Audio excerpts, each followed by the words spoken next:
I lost my husband today for the second time. The first time was 20 years ago when his brain was bouncing around in his skull while his skull was bouncing around in his truck as it crashed into a tree. When I got to the hospital, he was unconscious. Is he all right? What happened? Is he going to wake up? No, no broken bones, just scrapes and bruises. But why isn't he awake? He received a head injury. Will he be all right? We don't know. Well, what do you mean you don't know? You guys are doctors. What the hell? What happens now? We wait. I waited. I held his hand and waited. For 2 days, I waited. And then he started talking. It sounded like gibberish, but a janitor who overheard him said that he was speaking Polish. He had never spoken Polish in his life. The doctors, they think that he was repeating some overheard conversation from his childhood. And then he stopped and opened his eyes, looked around, and looked at me. John, you're in the hospital. You were in an accident, but you're okay now. It's me, Jenny. The doctors chime in.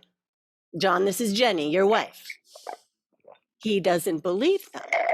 He says he can't be married to an old woman like me. I start laughing. He's always kidding around like that. He thinks he's a comedian. Oh, he's going to be all right. But he's not laughing. John, come on. This isn't funny. Looking into his eyes, I know something is wrong. John, I'm Jenny, your wife. We've been married for 15 years. We have 2 sons. You know that. He didn't know that. His brain didn't let him know that. His brain took the diary of our life together, threw it into a dark room, and locked the door. He can repeat something that he heard once when he was 5 years old, but the love of my life can't remember looking into my eyes and telling me I was the prettiest girl he ever saw.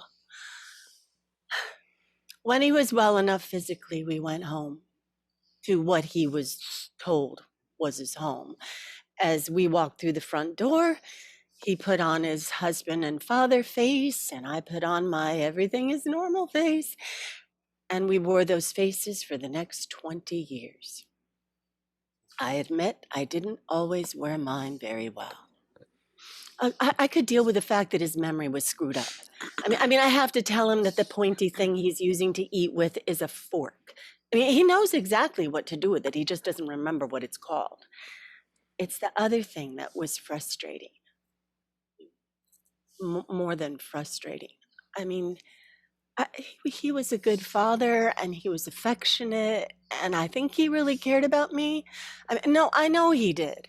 But just telling somebody that they're married doesn't make it so if they have no memory of it. Where were you? It's after 2:00 in the morning. Were you out with friends? Were you alone? Were you with another woman? Can you just say something for Christ's sake? I don't remember the steak knife being in my hand. I saw it sticking in the doorframe about a foot from John's head. Neither of us spoke. He walked into the living room. I went to bed and cried. I never thought about leaving him. Well, maybe I did think about it, but I couldn't do it. I loved him, and he needed me, and I stayed. Don't ask me why he stayed. I don't know for sure how many women he was acquainted with over the years. The most surreal experience for me was one night out with friends at our favorite lounge. We were having a lovely evening, and at some point, my husband called over one of the cocktail waitresses to our table and introduced her to us as his fiancée. After a silent internal scream, I laughed it off to our friends as one of his dumb jokes.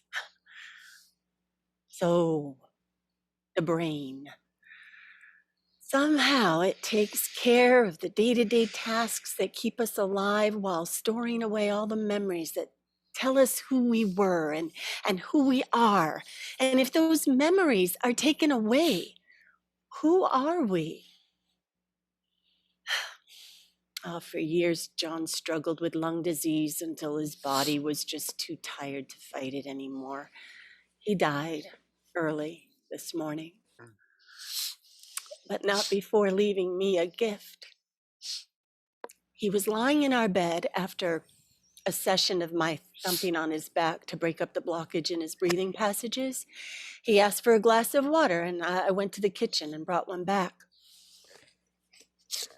Where were you? I just went to the kitchen to get you some water.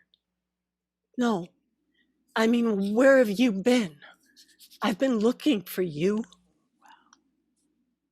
But I've been looking for you. At the very end, he remembered. What was lost was found. Oh, beautiful. Powerful.